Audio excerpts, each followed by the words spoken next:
So I want to hear about your thoughts on near life-death experience. A lot of people have in surgery said that, middle of the surgery they could come out and see what's happening, see the conversation, what the doctor is doing. So just a thought, do people really die at the time, or they reach some moksha or heaven, come back? Near death? You mean near death? Yes, you near said death. near life, so I was wondering what… So when I saw you, I saw life, near-death experience. Okay. There's near-death experiences where, let's say, someone is about to die. Very often, we've read these accounts, like Dr. Sanjay Gupta's book talks about these, like cheating death. In which case, they then have these experiences where they may see lights or what have you. So I just want to distinguish that because they're two different cases. That's what I want to know. Okay, all right. Anyway, when we say death, the definition of death on one level is you lost your body. That's what death is. So, let's not go into other areas, they'll get you into very fuzzy places. About near-death experience, it's… what is being referred to as meditation? We have a certain type of meditation called shunya. That means shunya literally translates as emptiness. That's not the right translation, but there's no appropriate word in English. So it's emptiness or nothingness. So if you settle down into shunya meditation, it's not near death, it's actually death, but conscious death. Suppose you're riding a bicycle, you are a new rider with little balance, so you will go like this. Some other kid is riding, he'll leave his hands free and whistle and look here, look there and ride and do all kinds of things, stand up on the handlebar and turn around, jump, all this. Why? It's a certain mastery, certain balance and mastery. Now, you can jump off the cycle and again jump back and do all these things.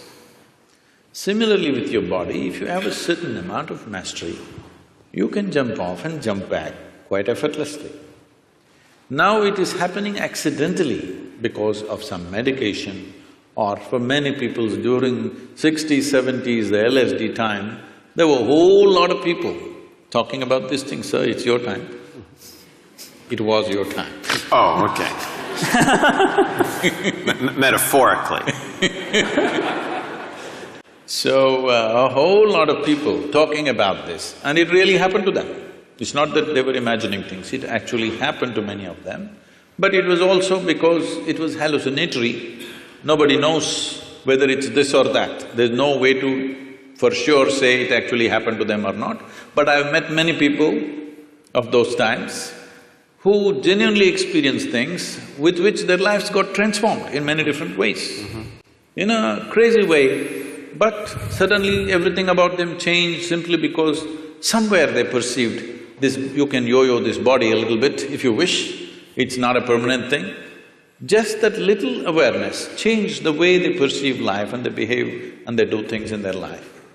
So this near-death, I'm not really looked at any of the thing, but some people have told me, some popular books, they were saying they see angels and there's a tunnel going. See, one thing is, you must understand, when somebody is going on the surgery table, the doctors may be confident, the patient always fears that he may die. Hello? Doctors may be confident, they know the case, they know what they're doing, 99% of the time they're confident what they're doing.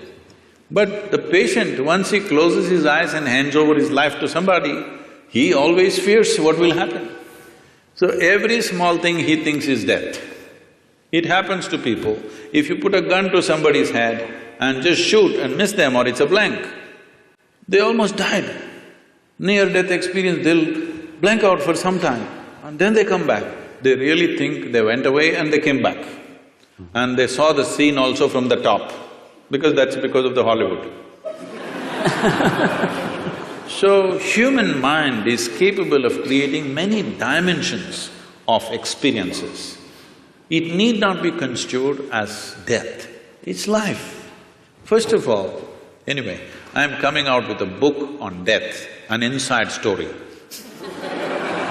I'm doing this for 6.5 years, it's not complete yet. Okay. Hope in the next year or so I will come out with this. Why I'm saying this is, in reality, there is no such thing as death.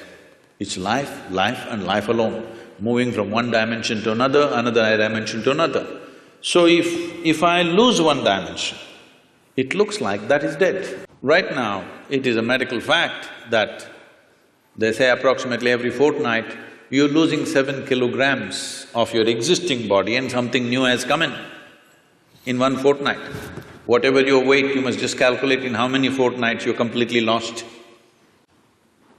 Everything that you have in your body is being lost continuously and something else is coming in. But you don't experience as that every meal and every day you empty your bowels, you must experience it as near death. But that doesn't happen to you. But this happens to you because there is some disengagement in your experience, first particularly because of anesthetic impact. The disengagement with various faculties that you're normally used to suddenly makes you feel you're dead. Nobody died. It's a completely wrong perception.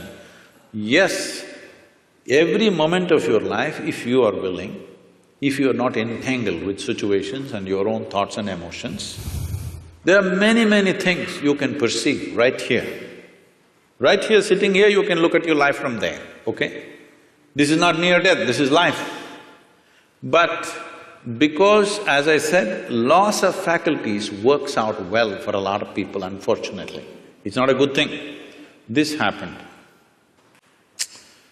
A man met a close friend of his that he knew very well when they were in the university together, after 25 years break.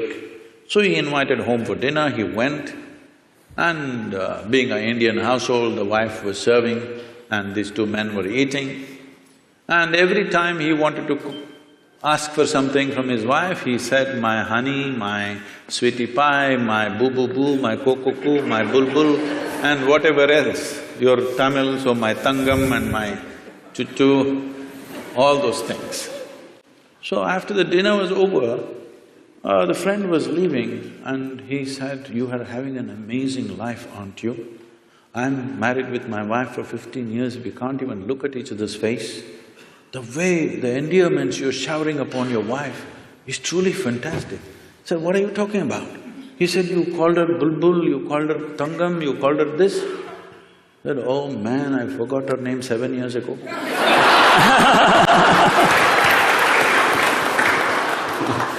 Loss of faculties, unfortunately, work very well for a lot of people because they are suffering their faculties.